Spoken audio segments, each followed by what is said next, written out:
ನಮಸ್ತೆ ಫ್ರೆಂಡ್ಸ್, ದಿವ್ಯ ತೃಪ್ತಿ ಕ್ರಿಯೇಷನ್ಗೆ ಸ್ವಾಗತ. ನಮ್ಮ ಚಾನಲ್ನಲ್ಲಿ ಹಾಕುವ ಹೊಸ ವೀಡಿಯೋಗೋಸ್ಕರ ಚಾನಲ್ನ ಸಬ್ಸ್ಕ್ರೈಬ್ ಮಾಡೋದನ್ನು ಮರಿಬೇಡಿ. ಈ ವಿಡಿಯೋದಲ್ಲಿ ನಿಮಗೆ ಎರಡು ರೀತಿಯಲ್ಲಿ ನಾನು ಬೇಬಿ ಕುಚ್ಚನ್ನ ಮಾಡೋದು ಹೇಗೆ ಅಂತ ತೋರಿಸ್ತೇನೆ. ಯಾವುದೇ ರೀತಿ ಕ್ರೋಶೆಟ್ ಡಿಸೈನ್ಸ್ ಇಲ್ಲದೇ ಇರೋವಂಥದ್ದು, ಜಸ್ಟ್ ನಾರ್ಮಲ್ ನೀಡಲನ್ನ ಮಾಡಿ. ನಾನಿವತ್ತು ನೋಡಿ ಎರಡು ದಾರ ತೊಗೊಂಡಿದ್ದೀನಿ. ನೀವು ಯಾವ ಸ್ಯಾರಿ ಹಾಕ್ತಿರೋ ಆ ಸ್ಯಾರಿ ಕಲರ್ ಯಾವುದಿದೆಯೋ ಆ ಕಲರಲ್ಲಿ ಥ್ರೆಡ್ನ ತೊಗೊಬೇಕಿಲ್ಲಿ. ಫಸ್ಟಲ್ಲಿ ಒಂದು ರೌಂಡ್ ಇರುವಂತಹ ಒಂದು ಬೀಡ್ಸ್ನ ತೊಗೊಂಡಿದ್ದೀನಿ. ನೋಡಿ, ಇಲ್ಲಿ ಚಪ್ಪಟೆ ಶೇಪಲ್ಲಿರುವಂತಹ ಒಂದು ವೀಲ್ ಶೇಪ್ ಇರುವಂತಹ ಬೀಡ್ಸು, ಅದ್ರ ಮೇಲೆ 2 3mm ಬೀಡ್ಸು ಮತ್ತೊಂದು ಕುಚ್ಚನ್ನ ಹಾಕ್ಕೊತಿದ್ದೀನಿ. ಇಲ್ಲಿ ಡಿಸೈನ್ ತುಂಬ ಈಸಿಯಾಗಿದೆ. ವಿಡಿಯೋನ ಎಲ್ಲೂ ಕೂಡ ಸ್ಕಿಪ್ ಮಾಡಿದೆ, ವಿಡಿಯೋನ ಪೂರ್ತಿಯಾಗಿ ನೋಡಿ. ಈ ರೀತಿ ಕುಚ್ಚನ್ನ ಹಾಕ್ಕೊಬೇಕು. ಕುಚ್ಚನ್ನೆಲ್ಲ ಮೊದಲೇ ಕಟ್ಟಿಟ್ಕೊಳ್ಳಿ, ಈಸಿ ಆಗುತ್ತೆ ಹಾಕೋಕ್ಕೆ. ಆನಂತರ ಮತ್ತೆ 3mm ಬೀಡ್ಸ್ ಎರಡನ್ನ ಹಾಕ್ಕೊತೀನಿ ಈ ರೀತಿ. ಓಕೆನಾ? ಹೀಗೆ 2 ಬೀಡ್ಸ್ನ ಹಾಕ್ಕೊಂಡು ಆನಂತರ ನೋಡಿ, ಫಸ್ಟ್ ಒಂದು ವೀಲ್ ಶೇಪ್ ಇರೋ ಬೀಡ್ಸ್ನ ಹಾಕಿದ್ದೀನಲ್ವ, ಅಲ್ಲಿ ಮೇಲ್ಭಾಗದಿಂದ ಸೂಜಿನ ಪಾಸ್ ಮಾಡ್ಕೊಳ್ಳಿ. ನೋಡಿ, ಈ ರೀತಿ ಸೂಜಿನ ಪಾಸ್ ಮಾಡಿಕೊಂಡ್ರೆ ಈ ರೀತಿ ಡಿಸೈನ್ ಕಾಣುತ್ತೆ. ನಿಮಗೆ ಶೇಪ್ ಬಂದುಬಿಟ್ಟು ಮಧ್ಯ ಭಾಗದಲ್ಲಿ ಕುಚ್ಚು ಬರುತ್ತೆ, ಮೇಲ್ಭಾಗದಲ್ಲಿ ಬೀಡ್ಸ್ಗಳು ಬರುತ್ತೆ.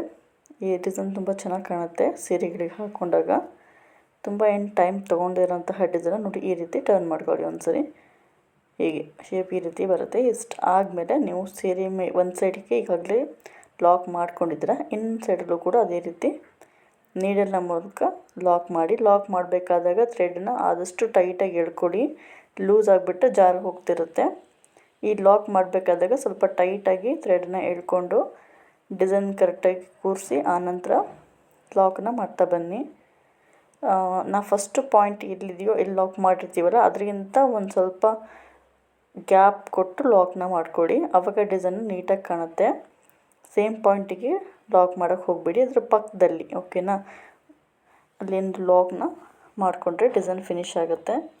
ನೆಕ್ಸ್ಟ್ ಡಿಸೈನ್ ಬಂದುಬಿಟ್ಟು ಬೇಬಿ ಕುಚ್ಚು ಮಾಡ್ತಿರೋದು. ಇದಕ್ಕೆ ನಾರ್ಮಲ್ ಥ್ರೆಡ್ಡೆ ಒಂದು 75 ಎಳೆ ದಾರನ ತೊಗೊಂಡಿದ್ದೀನಿ. 70ರಿಂದ 75 ಎಳೆ ದಾರನ ಸೂಜಿ ಪಾಸ್ ಮಾಡ್ಕೊಂಡಿದ್ದೀನಿ. ಆವಾಗ 150 ದಾರ ಆಗುತ್ತೆ. ಆನಂತರ ನಾನು ಸೀರೆಯಿಂದ ಹೋಲ್ ಮೂಲಕ ಮೇಲೆ ಎತ್ಕೊತೀನಿ ಥ್ರೆಡ್ಸ್ನ. ಆಮೇಲೆ ನೋಡಿ, ನಾನಿಲ್ಲಿ ಬೀಡ್ಸ್ನ ಒಂದು ತೊಗೊಂಡಿದ್ದೀನಿ, ಸ್ವಲ್ಪ ಡಿಸೈನ್ ಇರುವಂತಹ ಬೀಡ್ಸು.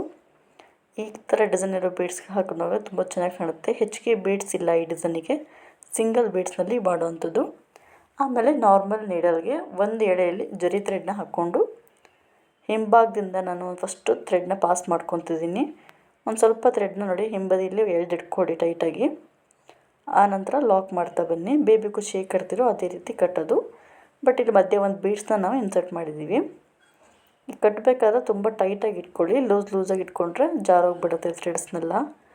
ಆನಂತರ ಎಷ್ಟು ಉದ್ದ ಬೇಕೋ ಅಷ್ಟು ಉದ್ದಕ್ಕೆ ಥ್ರೆಡ್ನ ಕಟ್ ಮಾಡಿಕೊಂಡು ಲಾಕ್ ಮಾಡ್ಕೊಳ್ಳಿ. ಲಾಕ್ ಮಾಡೋಕ್ಕಿಂತ ಮುಂಚೆ ನೋಡಿ, ಫಸ್ಟ್ 2 ಲಾಕ್ ಮಾಡಿ ಆಮೇಲೆ 2ರಿಂದ 3 ಸರಿ ಸುತ್ಕೊತೀನಿ.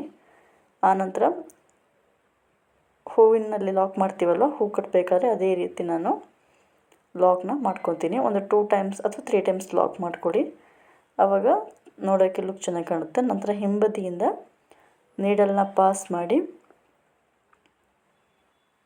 ನೋಡಿ, ಹೀಗೆ ಹಿಂಬದಿಯಿಂದ ಪಾಸ್ ಮಾಡಿಕೊಂಡ್ರೆ ಲಾಕ್ ಗಟ್ಟಿಯಾಗಿ ಕೂರುತ್ತೆ. ಹಾಗೆ ಹೂ ಕಟ್ಟಂಗೆ 2 ಸರಿ ಕಟ್ಟಿ ಬಿಟ್ಬಿಡಬೇಡಿ, ಬಿಚ್ಚೋಗಿಬಿಡುತ್ತೆ. ಸೊ ಅದಕ್ಕೆ ಹಿಂಬದಿಯಿಂದ ನೀಡಲ್ನ ಪಾಸ್ ಮಾಡಿಕೊಂಡು ಥ್ರೆಡ್ನ ಕಟ್ ಮಾಡಿಕೊಂಡ್ರೆ ಡಿಸೈನ್ ಕಂಪ್ಲೀಟ್ ಆಗುತ್ತೆ. ನೋಡಿ, ಇಷ್ಟೇ ಡಿಸೈನ್ ಇರೋದು. ತುಂಬ ಏನು ಟೈಮ್ ತೊಗೊಂಡಿರೋಂಥ ಡಿಸೈನು ಆರಾಮ ಮಾಡ್ಬೋದು. ನೋಡಿ, ನಾನು ಫೈನಲಿ ಒಂದು 3 ಡಿಸೈನ್ನ ಮಾಡಿದ್ದೀನಿ ನಿಮ್ಗೆ ತೋರಿಸೋದಕ್ಕೋಸ್ಕರ. ಇದನ್ನು ಸೀರೆಗೆ ಹಾಕಿದಾಗ ಮಾತ್ರ ತುಂಬ ಚೆನ್ನಾಗಿ ಕಾಣುತ್ತೆ ಡಿಸೈನು. ಹೊಸ ಬಿಗಿನರ್ಸು ಕುಚ್ಚನ್ನ ಕಟ್ಟಬೇಕು ಮನೆಯಿಂದ ಅಂತ ಹೇಳೋರಿಗೆ ಇದು ತುಂಬ ಈಸಿಯಾಗಿರುವಂತಹ ಸ್ಟೆಪ್ಸ್ನಲ್ಲಿ ಮಾಡುವಂತಹ ಡಿಸೈನು. ಈ ವಿಡಿಯೋ ನಿಮಗೆಲ್ಲ ಇಷ್ಟ ಆಗಿದೆ ಅಂದ್ಕೊತೀನಿ. ಏನಾದರೂ ಡೌಟ್ ಇದ್ದರೆ ಕಮೆಂಟ್ ಸೆಕ್ಷನಲ್ಲಿ ತಿಳಿಸಿ. ಥ್ರೆಡ್ಸ್ ಕೌಂಟ್ ಇನ್ನೂ ಹೆಚ್ಚಿಗೆ ತೊಗೊಂಡ್ರೆ ಇನ್ನೂ ಚೆನ್ನಾಗಿ ಕಾಣುತ್ತೆ. ವಿಡಿಯೋನ ಲೈಕ್ ಮಾಡಿ, ಶೇರ್ ಮಾಡಿ, ಸಬ್ಸ್ಕ್ರೈಬ್ ಮಾಡ್ಕೊಳ್ಳಿ ನಮ್ಮ ಚಾನಲ್ನ. Thank you for watching.